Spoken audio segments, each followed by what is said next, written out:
it's gonna be slow, but what's your fucking other option? Yeah. And the main cancer in life right now, and the main cancer in the world, is social media. I think everyone should rush to make 5 or 10,000 or 15,000 a month. I think that's a very like even 18-year-olds or 19-year-olds, that should be an aspirational thing. But I mean, there's like 19-year-olds are rushing to make $1 million a year. I started reading a book a week when I was 14 years old. Now, I was always super into reading. Even when I was young, 7, 8, I used to read a lot. But then I read like hardcore self-help business books from the age of 14. And then when you're 19, no fucking woman wants you, bro. No woman wants you.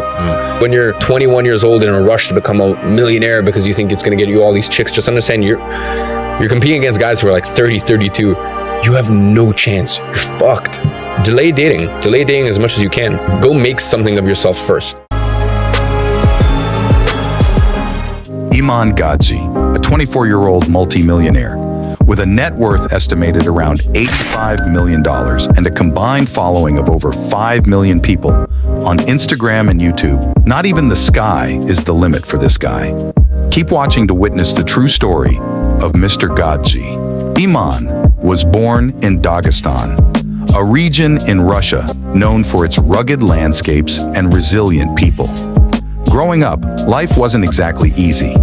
Imagine living in a place where the average monthly wage is less than your Netflix subscription. I don't know, for me, rather than scrolling through TikTok or YouTube, I would rather just create content myself. So whatever it is in life, rather than consuming, you must create. And I also viewed that when it came to business. You know, I was always very cognizant and very aware of what things was I using in my life that was bringing me value and I was paying for every month or every quarter or every half a year. And how could I eventually get to the point where rather than consuming that thing, I was actually creating it and I was profiting from it. So whatever area of your life that it may be, you always need to focus on how can you create rather than consume. The next daily habit that made me a multi-millionaire by the age of 21 is I never put people on a pedestal. This is going to be something very, very hard for you to implement, but you need to understand your biggest heroes, maybe even including me. We are just like you. Listen to me. I am you. You are me. We are no different. All you need to do is go look at my YouTube and go look back to videos in 2015, 2016 when I was just a little kid. I was going to the gym every single day. I mean, let alone going to the gym every single day. I was going to school, and then, you know, there would be periods where I would do protocols like squat every day. So I would squat every day, which meant I was also going to the gym every single day. I was committed to reading a book every single week, meditating every day, and all of this while I was broke, while I had nothing to my name, but I was building me, I was building my character, I was building my discipline, and discipline is far, far more important than motivation. So just understand, don't put me on a pedestal. I'm no different to you, okay? I am simply you 7 years on, okay? So you may be watching this and you're like, I can never get to Iman's level. Okay, cool, then go watch videos of me when I was 16 years old with acne on my face, with nothing going for me, no resources,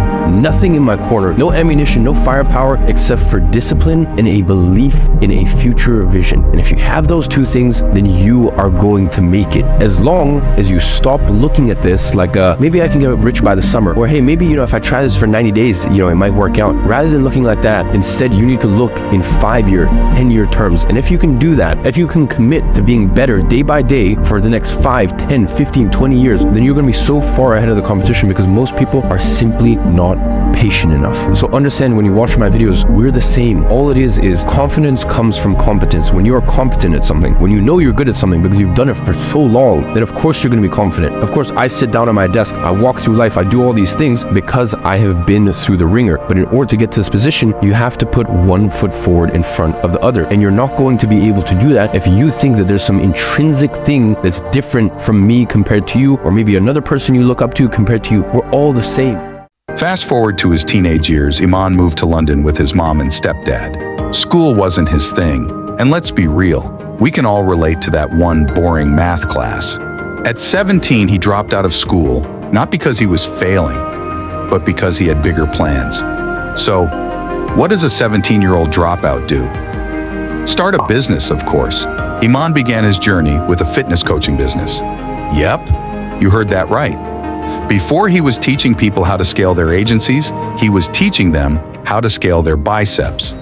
During his fitness coaching days, Iman stumbled upon digital marketing. Now, if you've ever gone down a YouTube rabbit hole, you know how one video can change your life.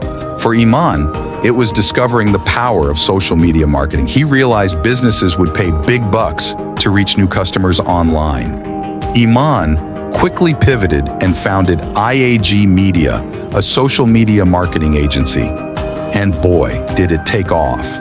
By leveraging his knack for understanding social media algorithms and trends, he started landing high-ticket clients. The third lesson I learned in 2022, and this isn't so much of a lesson, but I guess a realization or a thing that I experienced was this was the first year, I think, in my entire life where I wish I had a father. Now, I haven't told anyone this. I haven't shared this with anyone. I haven't really spoken about this. But in the same way, I think if you lost your dad or your mom, of course it would be a horrible thing to go through, but I think it would almost be, it'd be weird for you to go through life without, let's say, your dad. I have the opposite. To me, it's almost weird, the idea of having a father. You know, for me growing up without one, it's weird, the idea that I would go on my phone and text my dad, call my dad and ask him for advice or ask him for guidance or just a feeling of safety, like someone has your back. And I think this year, I don't know why, it just started to dawn on me that I really have no one.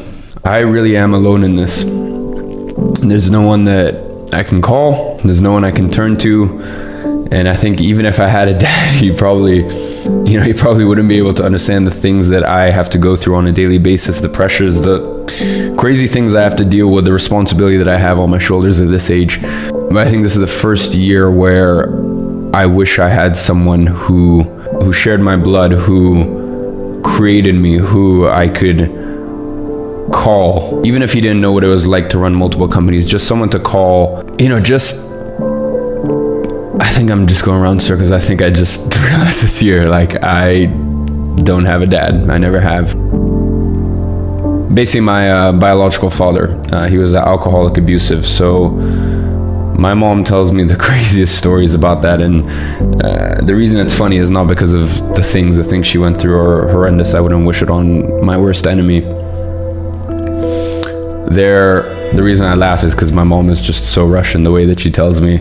I mean, it really is insane. I mean, it's just very Russian. It's very crazy. My stepdad was by far the most evil man on earth that I have ever met, bar none. And I guess I have to be grateful because that shaped the person that I am today. But ladies and gentlemen, I wish I didn't know so much about Satanism. I wish I didn't know so much about evil. I wish I didn't know the dark, cold reality of what goes on in this world. I cannot explain to you the feeling when you watch Monsters, Inc., when you're 7 years old and everyone thinks that it is a movie, that it's a child's movie, that it's just another Pixar, Disney,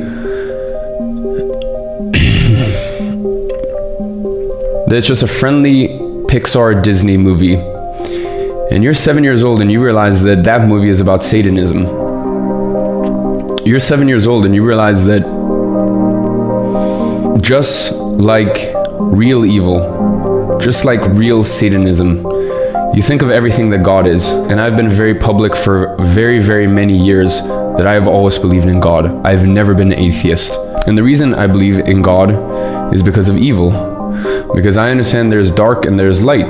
You think of everything that these holy texts preach, and then think of the opposite. Think about a world where you get rewarded for imparting evil onto others. Ladies and gentlemen, watch Monsters, Inc. again. And then you realize something very, very scary about a lot of these children's films.